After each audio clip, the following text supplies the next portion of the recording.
3.6a, Algebra Review and Pythagorean Theorem. Prove that if A, B, and C are collinear with B between A and C, and AC, AB, and BC are those expressions, then AB equals 13. First thing you should do is make a sketch. Talking about a segment. Something's collinear, A, B, and C, where B is between A and C. So their whole segment is AC, B is between. AC is 34. AB is 5x plus 3. And BC is 10x plus 1.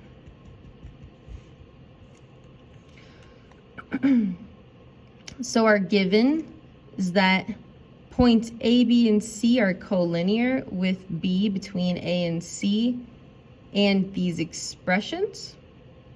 And our conclusion that we're trying to prove is that AB equals 13. I'm going to write this as a 2-column proof.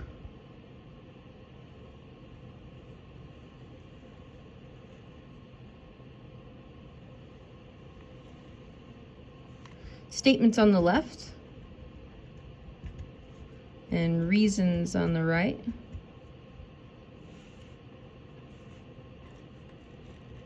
First one is your given. It's quite a lot of given information. So we've got points A, B, C are collinear with B between A and C. We also know that AC equals 34, AB equals 5x plus 3, and BC 10x plus 1. And this was all given. Now this problem has two segments that are joined together to make a larger segment. So that's where we're going to head next. First, we're going to write it as a geometric statement. If I take the length of AB and I add it to the length of BC, I get the entire length from A to C. This is called the segment addition postulate.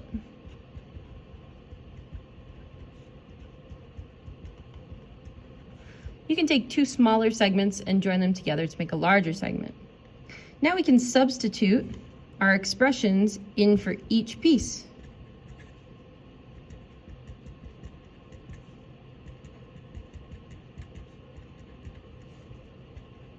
This is substitution by using steps 1 and 2. I took this information from 1 and I plugged it into 2. Now we can combine like terms to get 15x plus 4. And you can just call that combine like terms.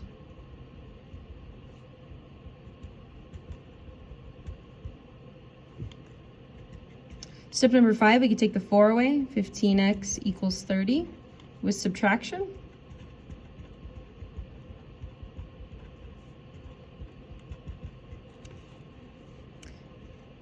Now we can take the 15 off with division, so x equals 2.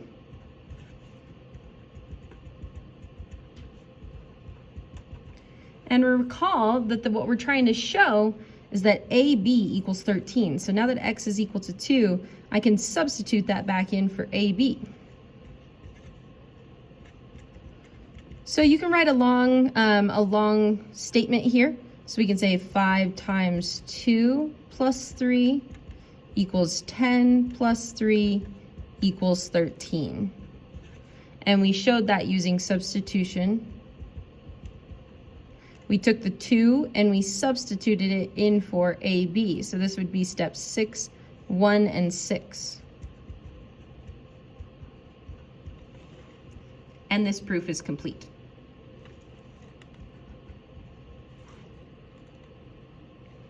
All right, so we're going to do some algebra review before we talk about the Pythagorean theorem. This is some algebra that you're going to need for solving Pythagorean theorem problems. So we're going to move through some algebra. So if you need to combine square roots using algebra, if we need to subtract the square root of 98 minus 50, right now they are not like. So the way that you get them to be like is you simplify each of their radicals. So recall that the best way to do it is to look for the largest perfect square that divides 98. The largest perfect square that divides 98 is 49 and 2.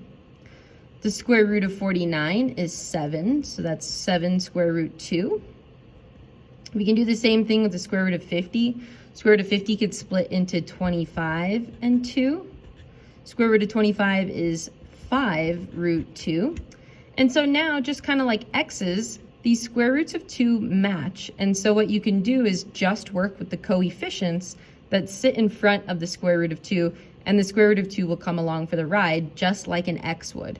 So 7 minus 5 leaves us with 2 root 2.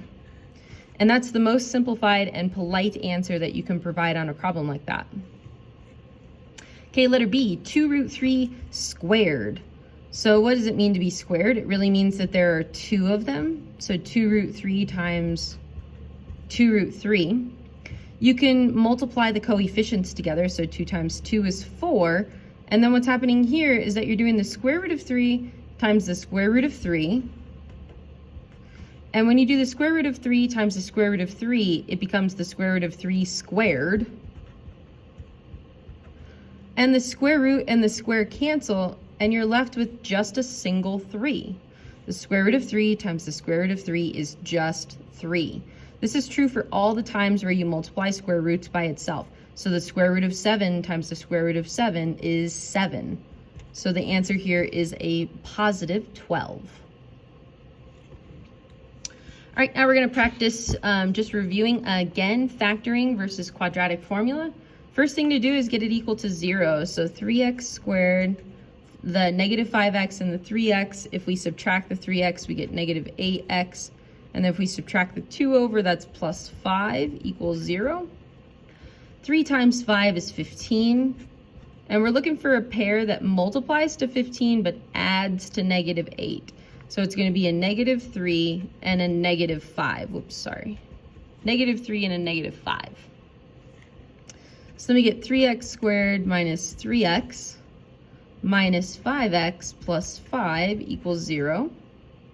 And then this is called grouping. So you group the first two, group the second two, and pull out the greatest common factor. So 3x, and we're left with x minus 1. And then I'm going to pull a negative 5 out so that this becomes a subtraction. So x minus 1 equals 0. Then you pull the common factor out front. X minus 1 times 3x minus 5 equals 0. So our two solutions are 1, because 1 minus 1 is 0. And then this one, you can hopefully do it in your head. Add 5 and divide by 3. So 5/3. 1 and 5/3. All right, let's try it with the quadratic formula. It's the same problem. So we've got 3x squared minus 8x plus 5 equals 0, where 3 is A, negative 8 is B, and 5 is C. So x equals negative b plus or minus the square root of b squared, negative 8 squared is 64, minus 4 times 3 times 5, all over 2 times a, 2 times 3 is 6. So I'm just doing a little bit of simplifying that I could do in my head. 8 plus the square root, 64, 4 times 3 is 12, 12 times 5 is 60, 64 minus 60 over 6. So then we get 8 plus or minus the square root of 4 over 6, which is 8 plus or minus 2 over 6. And now we can split it into our two solutions. So 8 plus 2 is 10 over 6. And then 8 minus 2 is going to be 6 over 6. 10 over 6 can reduce to 5/3. And 6 over 6 reduces to 1. All right, next. The sum of the digits of a 2-digit number is 17. The second digit is twice the first digit after it's reduced by 5. So first thing is to pick some variables for what this digit looks like. So if we want a 2-digit number, let's just call it xy. And we know the first bit here is that the sum of the two-digit number is 17. So x plus y equals 17. The two numbers in the digits are going to add to 17. Now the second digit, which is y, is twice the first digit, so x, reduced by 5, x minus 5. Now you've got two variables and two equations, so this is an example of substitution for a system of equations. So we're going to take this 2 times x minus 5 and substitute it in for y. So then we get x plus 2 times x minus 5 equals 17. That's going to be an x and a 2x, so a 3x, and then 2 times 5 is negative 10 equals 17. 3x equals 27, add the 10, and x equals 9. So if one of the digits is 9, then the other one must be 8. We can show it. 9 plus y equals 17. Subtract 9, so y equals 8. So our two-digit number here is going to be 98. All right, continuing on with some algebra. On this problem, I don't want to solve the whole thing. What I want to highlight to you is how to make this problem more simplified, or how it can be more efficiently solved.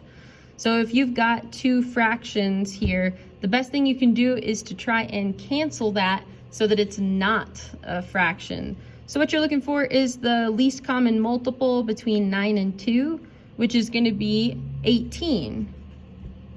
So if we multiply this whole thing by 18, if we do 18 divided by 9, that leaves us with a 2 times 2x plus 3.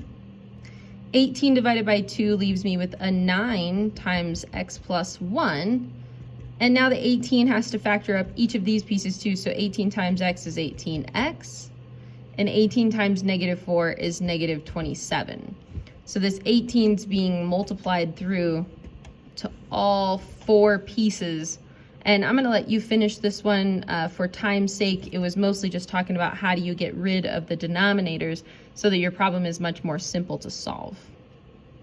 So now let's actually talk about the Pythagorean theorem. So the Pythagorean theorem states that in a right triangle, that's key, you're working with a right triangle, with legs A and B, and hypotenuse C. So that's our first bit. You've got to have a right triangle with legs A and B and hypotenuse C. The sum of the squares of the legs equals the square of the hypotenuse. That's the full statement for the Pythagorean theorem. It's best said in math, so let's do a diagram. So here's a right triangle. It's right because I say it's right with my labeling here, with a leg A and B. Those could be switched. This could have been a B and this could have been an A, but the only one that has to be C is this guy right here. How do you know it's the hypotenuse? The 90-degree angle will always point to your longest side. So your 90-degree angle is like an arrow that points to your hypotenuse. That will always be true. And then mathematically, the Pythagorean theorem states that a squared plus b squared equals c squared. The two legs squared, the sum of the two legs squared, is equal to the square of the hypotenuse. So let's try this on. Given a right triangle with legs A and B and hypotenuse C, find the unknown length. So on this first one, they give us an A and a B, and we're missing our leg C. So we've got A squared, which would be 12 squared, plus B squared, which would be 16 squared, equals C squared. And we're solving for C. 12 squared is 144, plus 256 equals C squared. 144 plus 256 is 400 equals c squared. The opposite of a square is a square root. And anytime you take the square root in an equation, don't forget it comes with a plus or a minus. So C equals plus or minus 20. But let's think about the context that this problem is in. It's length. So does the subtraction, does the negative 20 apply to this problem? No, it does not. So don't forget that that does come along for the ride, but in this case, it's just positive 20. Number 2, we've got a B and a C, and we're missing an A. So it's going to be A squared plus, and put it in parentheses, 2 times the square root of 5 squared, because the square applies both to the 2 and to the square root of 5, equals 13 squared. A squared, plus, sorry. 2 squared is 4. Square root of 5 times the square root of 5, or the square root of 5 squared, is just a 5. So 4 times 5 is 20. And 13 squared is 169. Subtract 20, and we get A squared equals 149. Square root on both sides, we know we're working with length. So it's A equals the square root of 149, which is prime and cannot be simplified. If this was not prime, you should simplify it down further. That actually might not be prime, but I'm not going to spend the time. I gotta check that. I'll check that later, but if you can simplify it down, that's a good challenge for you. If you can simplify this radical, do so. Our final problem here, find the side length of a square, given that the length of a diagonal is 10 centimeters. So we're working with a square. What do you know about the side lengths of a square? We know that they're congruent. We also know that the diagonal is 10 centimeters long, and we would like to figure out how long these lengths are. So if they're all the same, then we can give them the same variable. So if this side length is x and this side length is x, we can now solve this problem.